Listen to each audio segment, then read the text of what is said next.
Las Vegas, 1973.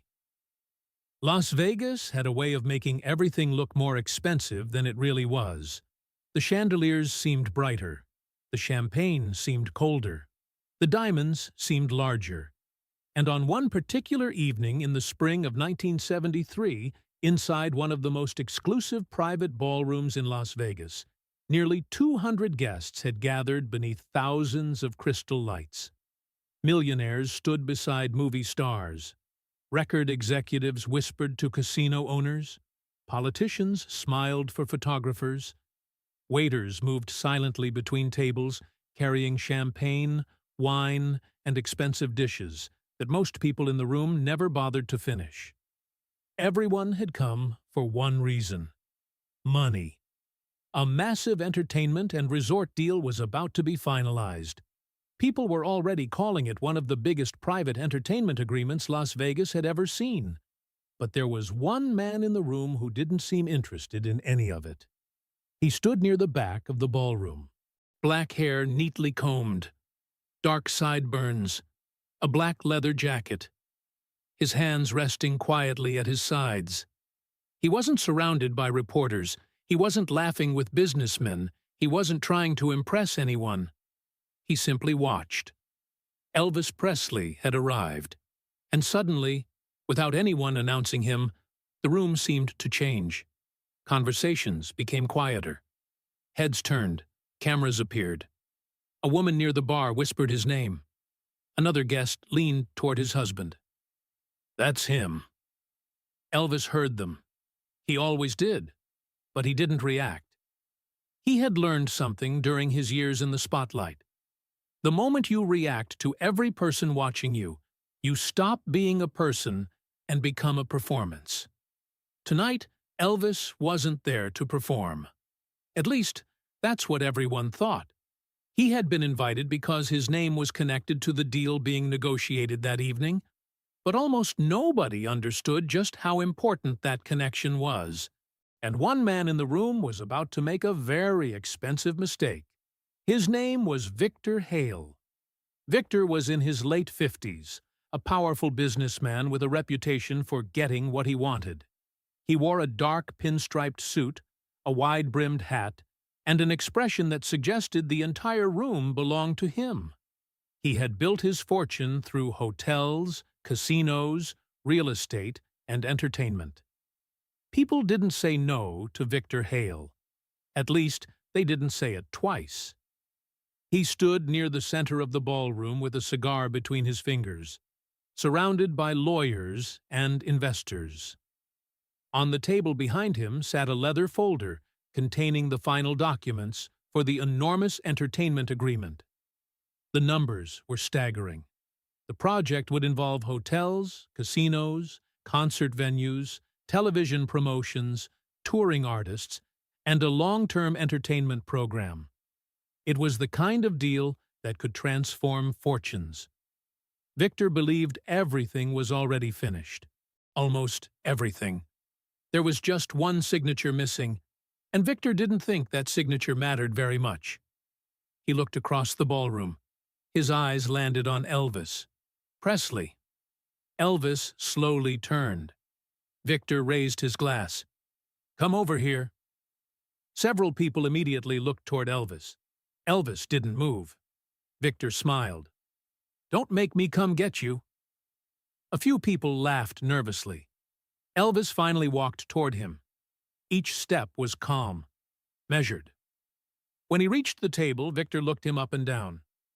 "I've been told you're difficult." Elvis smiled faintly. "I've been told a lot of things." Victor laughed. "Good answer." He took a sip from his glass. "Tonight is important. Very important." Elvis glanced at the folder. "I know." Victor leaned closer. "You understand what we're building here?" Elvis looked toward the ballroom. "I understand what you're building." "And?" Elvis paused. "I haven't decided if I want to be part of it." The smile disappeared from Victor's face. For the first time that evening, the room became noticeably quieter. One of Victor's lawyers looked uncomfortable. Victor stared at Elvis. You haven't decided? No. You were invited here to approve the agreement? I was invited here to hear it. Victor's jaw tightened. Mr. Presley, everyone in this room understands what this deal means. Elvis nodded. That's why I'm listening. Victor laughed again, but this time there was no humor in it. You musicians always think you're businessmen. Elvis looked directly at him. And businessmen always think musicians aren't. A few guests exchanged glances. Someone quietly lowered a camera. Victor's cigar stopped halfway to his mouth. For several seconds, neither man spoke. Then Victor smiled. But it wasn't a friendly smile. It was the kind of smile a man gives when he believes he has just discovered someone's weakness. Come with me, he said. Elvis followed him toward a quieter corner of the ballroom. Neither man noticed that several guests were watching. Neither man knew that someone had already begun whispering about the confrontation. And neither man realized that the most humiliating moment of the evening was only minutes away. A few minutes later, Victor poured himself another drink. You know what your problem is? Elvis said nothing. You've been famous too long. Elvis raised an eyebrow. Victor continued. People tell you yes all day long. Managers, producers, fans, reporters, everyone. Elvis looked at him. And you think that makes you powerful? No, Elvis replied quietly. Then what makes you powerful? Elvis looked at the contract folder, knowing when to say no. Victor laughed. Several people nearby heard him. You're going to regret that attitude. Elvis didn't answer. Victor lifted his wine bottle. He poured himself another glass. Then he looked at Elvis's black jacket. For a moment, something strange crossed his face. A thought, an impulse. Maybe it was the alcohol. Maybe it was arrogance. Maybe it was simply the belief that no one in that room would ever challenge him. Victor lifted the bottle and tilted it. Red wine splashed across Elvis's chest. The sound seemed enormous. The ballroom went silent. Wine ran down the black leather. A dark red trail spread across Elvis's jacket. One drop fell from his sleeve onto the polished floor. Nobody moved. The woman standing nearest to Elvis covered her mouth. A photographer slowly lowered his camera. Victor stood there holding the bottle. Then he smiled. Well, he said, now you have something worth remembering. Elvis looked down at his jacket. He didn't speak. The entire room waited. Someone whispered, "Oh my God." Another person said, "He's going to explode." But Elvis didn't explode. He slowly raised his eyes. He looked at Victor, and for several seconds, he simply stared. Victor's smile became wider. "What?" he asked. Elvis's voice was calm. "Are you finished?" Victor chuckled. "Not quite." He stepped closer. "You think because you're Elvis Presley, everyone has to bow down?" Elvis wiped a drop of wine from his sleeve. "No." "Then what do you think?" Elvis looked around the room. 200 people were watching. 200 people were waiting to see what the most famous entertainer in America would do next. And Elvis knew something Victor didn't. The contract wasn't finished. The deal wasn't finished. And without Elvis Presley, it couldn't be finished. But Elvis wasn't ready to reveal that yet. Not yet.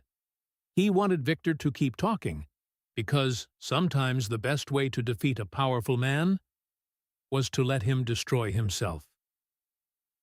Before we continue, I want to ask you something. If you were standing in that ballroom and watched someone publicly pour wine over Elvis Presley, what would you do? Would you walk away and stay silent? Or would you confront Victor immediately? Write "walk away" or "confront him" in the comments. And tell me where you're watching this story from. your city or country. If you're enjoying this story, don't forget to like the video, subscribe, and turn on notifications, because what happens next completely changes the meaning of that glass of wine. Victor looked around. He expected someone to defend him. Nobody did. Instead, people were watching Elvis. A young record executive approached. "Mr. Presley, perhaps we should—" Elvis raised one hand. The man stopped. Elvis turned back toward Victor. "You've made your point." Victor smiled. "Good. But you haven't made mine." Victor frowned. "What does that mean?" Elvis looked toward the leather folder sitting on the table. "That deal you're so proud of?" Victor followed his gaze. "What about it?" Elvis walked toward the table. He picked up the folder. Victor immediately stepped forward. "Don't touch that." Elvis stopped, then slowly looked at him. "Why?" "Because that's business." Elvis gave a small smile. "So is this." Victor reached for the folder. But before he could take it, one of the lawyers quietly whispered, "Victor." Victor turned. "What?" The lawyer looked nervous. "We should let him see it." Victor stared at him. "Why?" The lawyer hesitated, then said, "Because his signature is still required." Victor's expression changed, only slightly. But Elvis noticed. The room noticed. The lawyer continued, "The final entertainment authorization hasn't been executed." Victor looked at Elvis. "You knew?" Elvis nodded. "I knew." "When?" Elvis closed the folder. "Before I walked through the door." Victor's face hardened. "You came here knowing you could stop this?" Elvis looked around the room. "I came here knowing I could protect the people involved." Victor laughed bitterly. "Don't pretend you're some kind of hero." "I'm not." "Then why are you doing this?" Elvis looked down at the wine covering his jacket, then back at Victor. "Because money doesn't give anybody permission to humiliate somebody." The ballroom remained silent. Victor looked toward his lawyers. They wouldn't meet his eyes. He suddenly understood something terrifying. The man he had just humiliated wasn't powerless. He had been patient. There was a difference. Victor had mistaken patience for weakness. And now the entire room was waiting to see what Elvis would do with that power. Elvis placed the folder back on the table. Then he said quietly, "Tonight isn't over," and walked away. Victor watched him disappear into the crowd. For the first time that evening, the businessman who had controlled the room no longer felt in control. Because somewhere inside that leather folder was a signature. And Elvis Presley had just made it clear he wasn't going to give it away easily. The ballroom had not recovered. Elvis had walked away, but nobody returned to their conversations. The music was still playing softly in the background. The waiters were still moving between tables. The chandeliers were still glowing above the crowd. Yet something had changed. The laughter was gone. The confidence was gone. Even the people who had spent the entire evening pretending they weren't interested in Elvis were now watching the doorway through which he had disappeared. Victor Hale remained beside the table. His cigar had gone out. He didn't notice. His eyes were fixed on the leather folder. "How much of the agreement does he actually control?" he asked. His attorney, Daniel Mercer, hesitated. Victor turned toward him. "I asked you a question." Daniel lowered his voice. "More than you were told." Victor stared at him. "What does that mean?" Daniel glanced around to make sure nobody was listening. "It means the entertainment authorization isn't just a formality." Victor's face tightened. "Then explain it." Daniel opened the folder. "The hotel can be built without him. The casino can operate without him. The real estate portion can continue." Victor nodded. "Exactly." But the entertainment agreement is different. Victor's expression changed. Daniel continued. Elvis's participation is tied to several promotional clauses. His name is part of the launch strategy. His performances are part of the projected revenue. Several other artists agreed to participate because they believed he was involved. Victor stared at him. And the money? Daniel looked at the contract. If Elvis doesn't approve the final arrangement, several investors can withdraw. Victor's jaw clenched. How much? Daniel took a breath. Enough to make tonight's number meaningless. Victor looked across the ballroom. Suddenly, the hundreds of guests seemed different. They weren't simply witnesses anymore. They were potential investors, potential partners, potential enemies. And every one of them had just seen Victor humiliate the one man whose signature could determine the future of the project. Victor turned toward the door. Find him. Elvis was standing in a quiet corridor away from the ballroom. The wine-stained jacket had been removed. One of his assistants had brought him a clean black shirt. Elvis stood near a window overlooking Las Vegas. Outside, the city was glowing. Neon signs flashed against the dark desert sky. Cars moved along the strip like streams of light. Las Vegas was built on promises. Promises of wealth. Promises of fame. Promises that tomorrow would be bigger than today. Elvis looked out at the city. His assistant approached. You okay? Elvis nodded. I'm fine. You sure? Elvis smiled. I've had worse nights. The assistant looked toward the ballroom. That man crossed a line. Elvis remained silent. After a moment, he said, He wanted me angry. Why? Because angry people make mistakes. His assistant looked at him. And you're not angry? Elvis turned toward the window again. I'm angry. He paused. But I'm not going to give him what he wants. That was Elvis's real strength that evening. Not the fame, not the money, not the room full of people who knew his name. It was restraint. He knew Victor expected a scene. He expected Elvis to shout. He expected him to threaten. He expected him to walk out dramatically. But Elvis wasn't going to do any of those things. He had something much more powerful. Information. And information was worth more than anger. Back in the ballroom, Victor was becoming impatient. Where is he? Nobody answered. Then a woman approached. She was one of the investors involved in the project. Her name was Margaret Collins. She was known for being brutally honest. Victor. He turned. What? I think you should apologize. The room seemed to freeze again. Victor stared at her. Excuse me? You heard me. Margaret glanced toward the corridor. You embarrassed him in front of everyone. Victor laughed. He's a celebrity. That doesn't make him less human. Victor's face darkened. You've known me for 20 years. Exactly. She looked him directly in the eyes. And that's why I'm telling you that you're making a mistake. Victor stepped closer. What mistake? Margaret lowered her voice. You're treating this like a negotiation. She looked at the leather folder. It isn't anymore. Victor followed her eyes. Then what is it? She answered. Now it's about trust. Victor said nothing. Margaret walked away. Those two words stayed with him. Trust. He had never thought of himself as needing anyone's trust.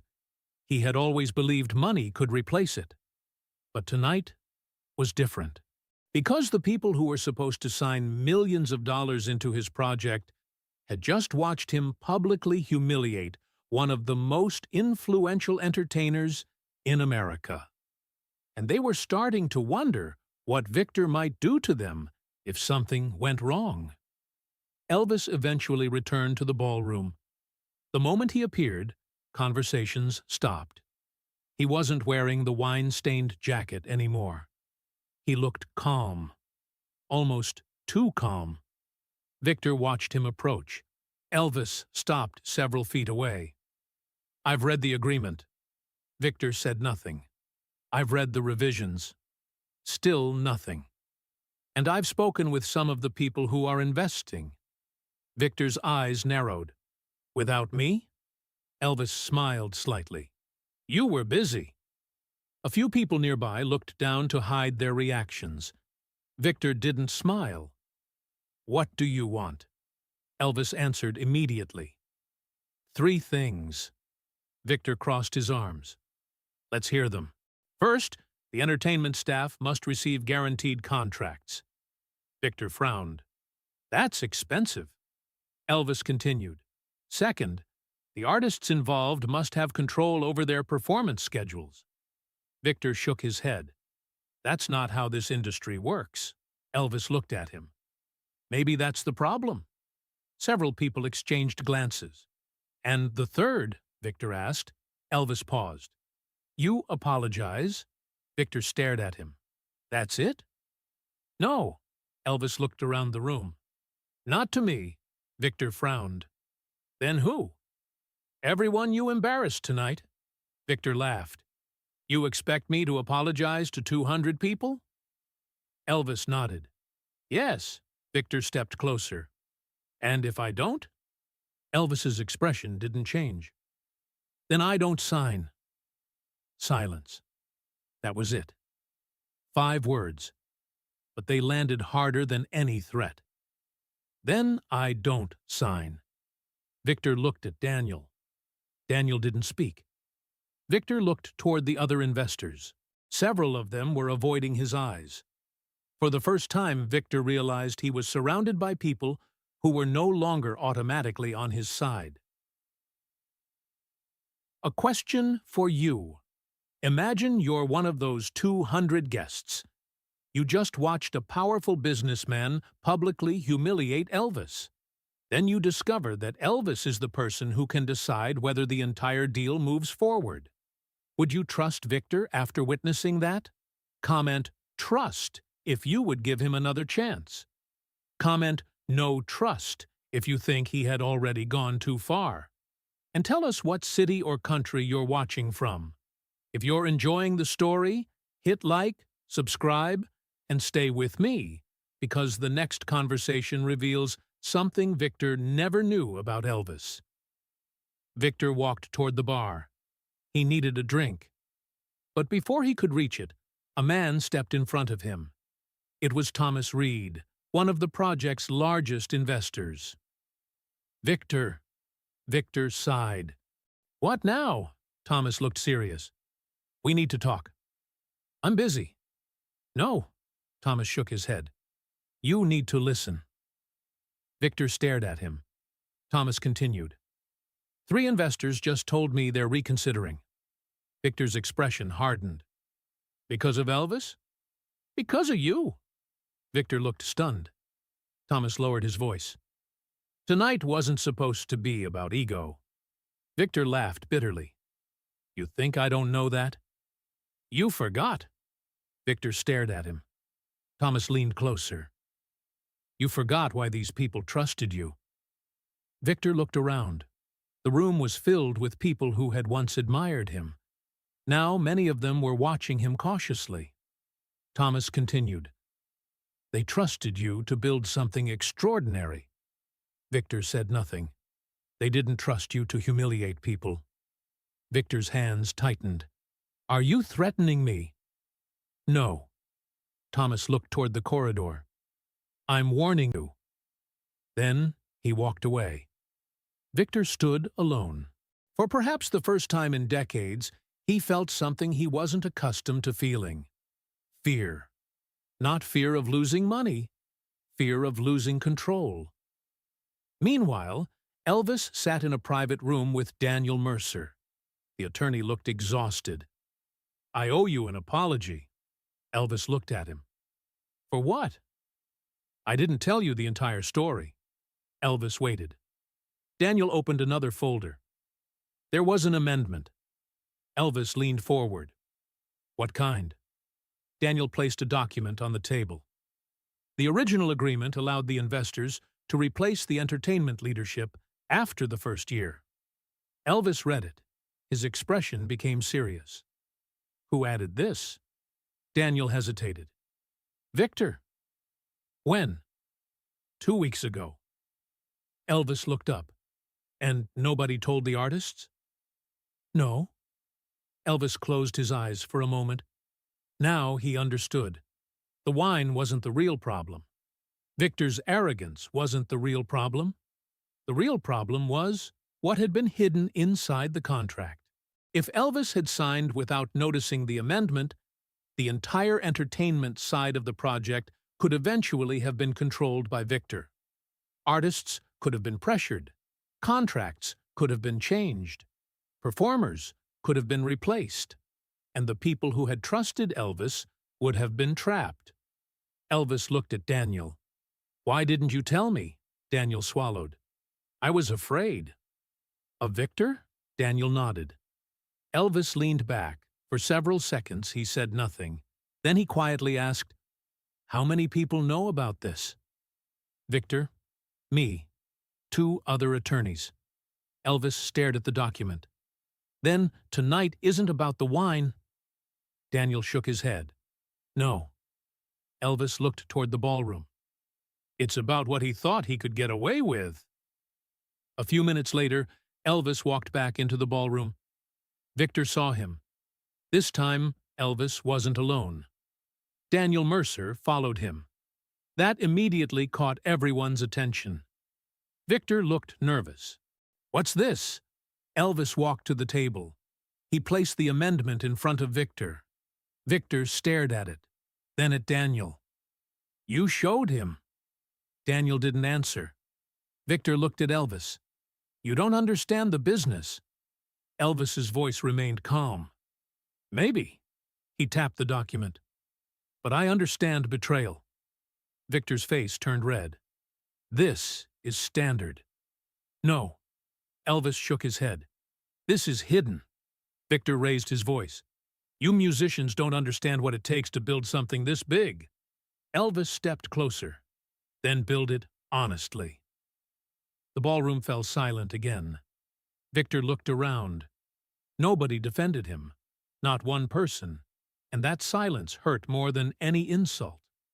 Then Elvis did something unexpected. He picked up the original contract. He opened it. He took a pen. Everyone watched. Victor's heart began beating faster. Elvis placed the pen over the signature line. For one moment, it looked like he was going to sign. Victor leaned forward. Then Elvis stopped. He looked directly at Victor. You have one chance, Victor whispered. For what? To make this right. Victor stared at him. The entire room waited. Then, from somewhere near the back, a glass shattered against the floor. Everyone turned. A young woman was standing there, crying. She had been one of the junior performers hired for the future entertainment program. She looked at Victor, then at Elvis, and said something that nobody expected. I knew you would do this. Victor froze. Elvis turned toward her. What did you know? The woman wiped away her tears. I knew he was going to take everything from us. The room went completely silent. Elvis looked at Victor.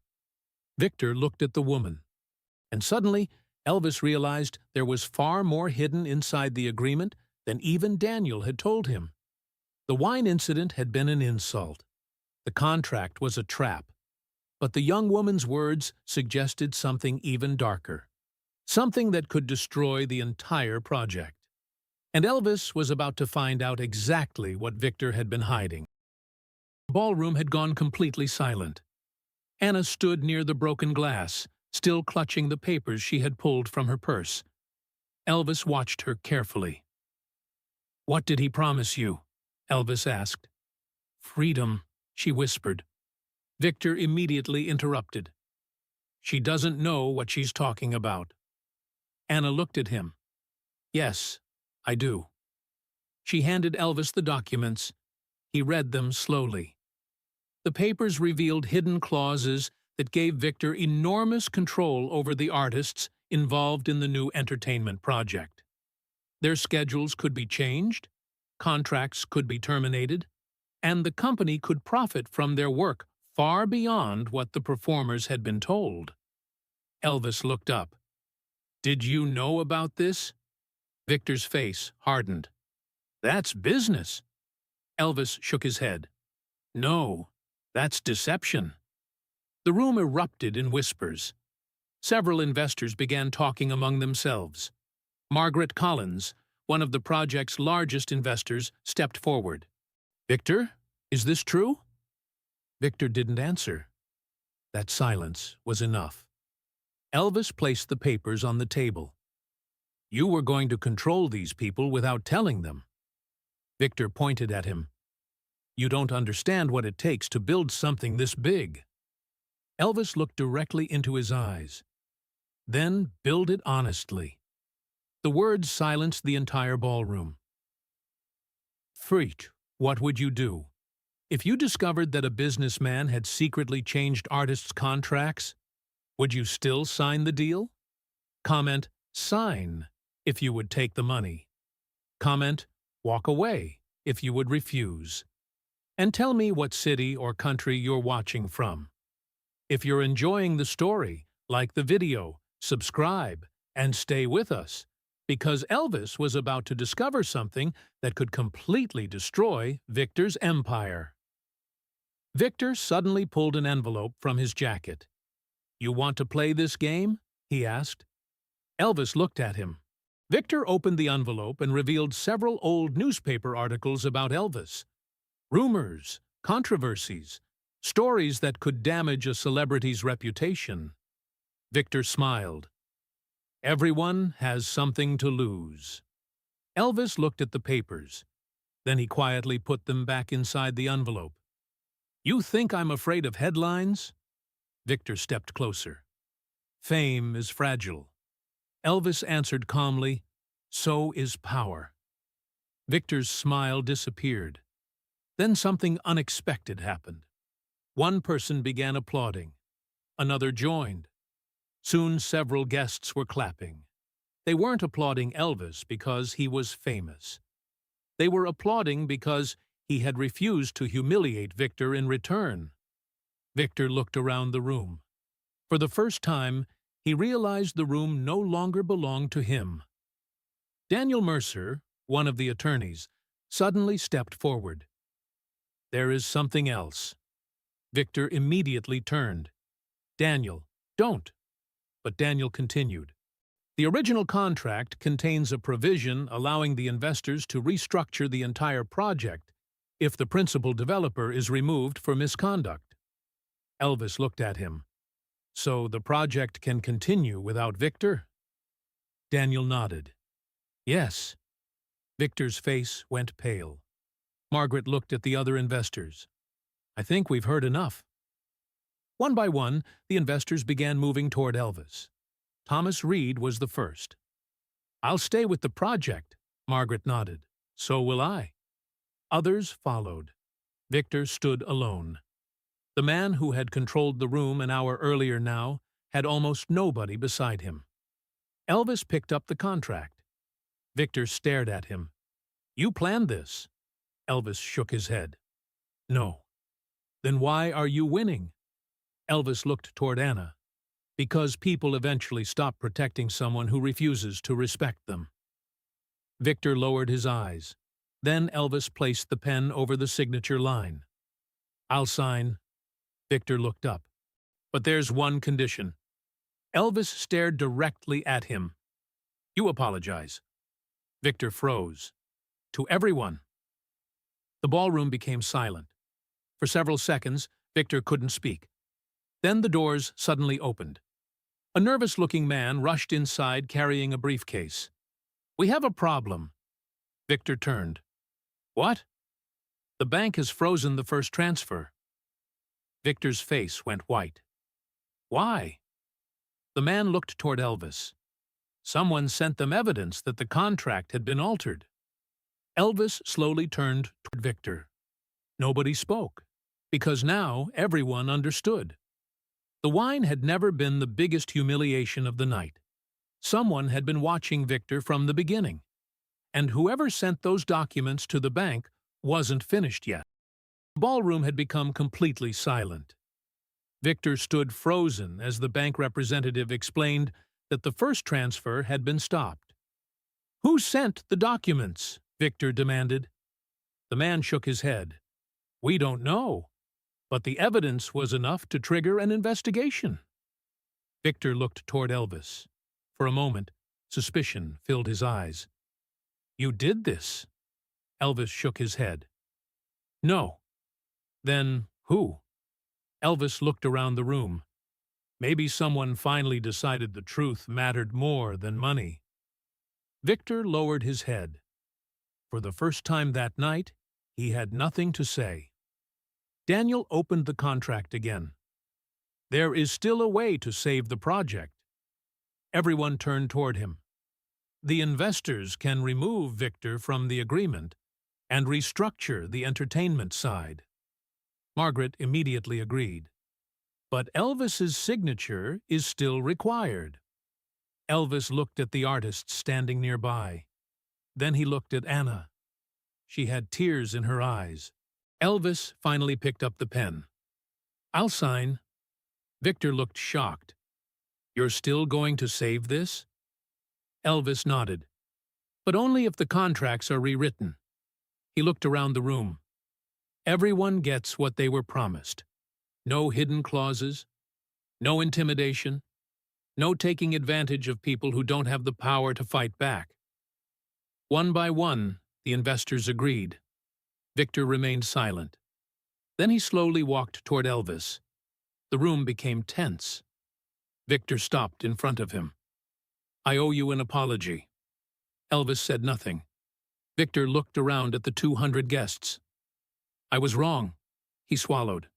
"I let money convince me I could treat people however I wanted." Elvis simply nodded. "That's all I wanted."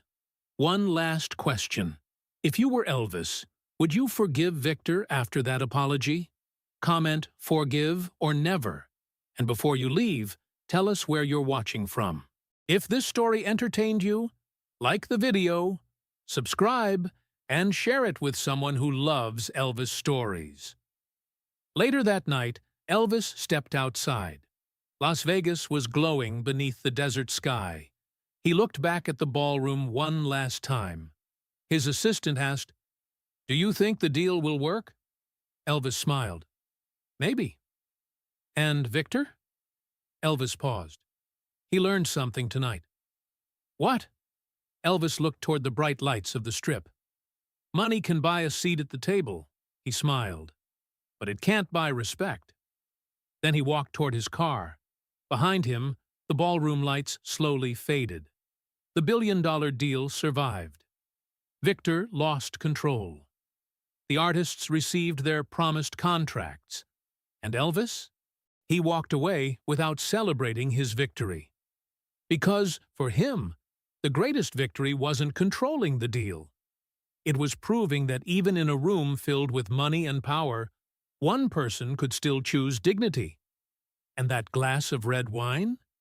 It was supposed to humiliate Elvis Presley. Instead, it became the moment that exposed an entire empire.